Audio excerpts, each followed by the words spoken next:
Ayaw pa rin, pero may busina pa rin siya. Ayaw nga mag-start to. Push start problem ng Mio Sporty natin. Sinubukan nating i-trace. Paano na paandar sa push start lang? Tara, alamin natin.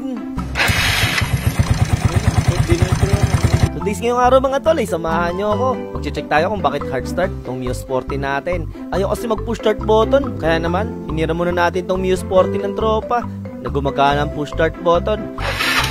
So mga tol, hindi natin alam kung ano yung pinaka-posibleng sira. Possible battery, pwede ring starter mga tol, at yung kanyang rectifier dito. So check natin mga tol, hindi rin talaga ako ganong maalam sa ganito, YouTube ko lang. Tara, subukan natin ayusin. Unahin natin mga tol yung battery sa pag-check.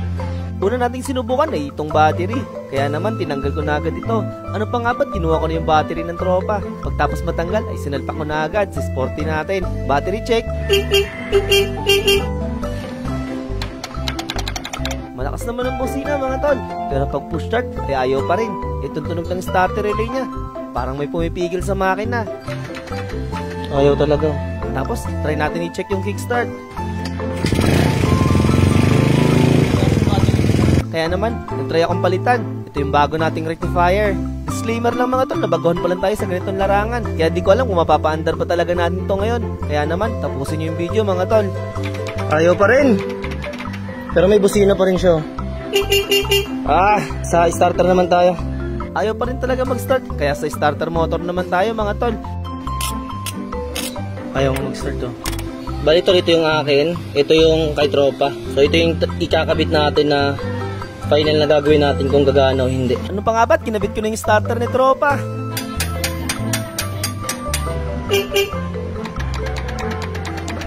Ayun, ayaw pa rin mga tol. Iniisip ko sa carburetor na to.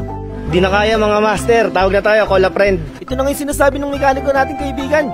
Buksan yung panggilid. Di ko alam anong connection ng pag-push start sa panggilid niya. Bago pa lang kasi sa atin itong Mio Sporty at hindi pa natin ganong nakakalikot. Siya na yung nagpaklas mga tol. Napagod na ako, hindi ko kaya eh. Ano umipit?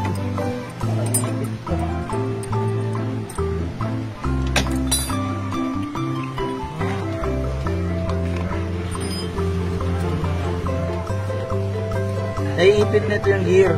Kasi tignan mo, once na naipit niya itong pinaka gear na to, ito yung iniikot ng starter para maikot tong flywheel. Siyempre ito, naipit ng ganon.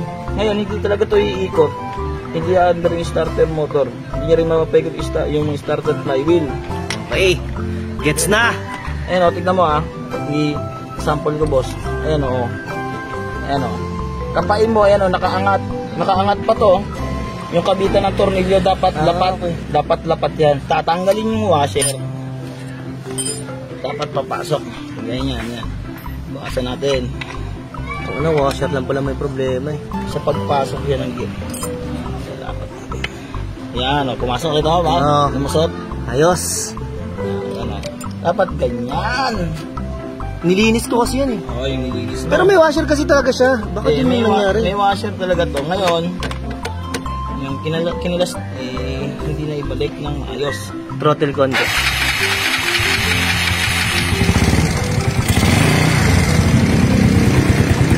Woo!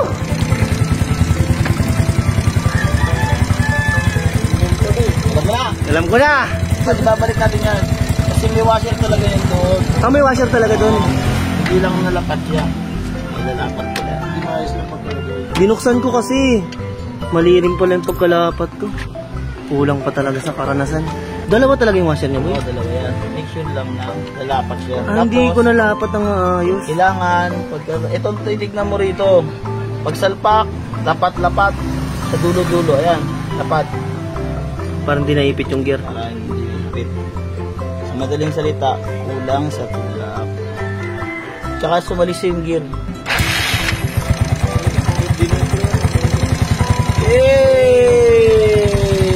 Napakaangas. Ay, sa wakas. Flex ko lang muna yung damit natin. Axle apparel yan. Yun lang pala ang pinaka-problema mga tol. Hindi ko nalapat ng maayos yung gear sa starter wheel. Tapos yung battery palitin na rin talaga. Dami kong natutunan ngayong araw. Yun lang. Bye-bye.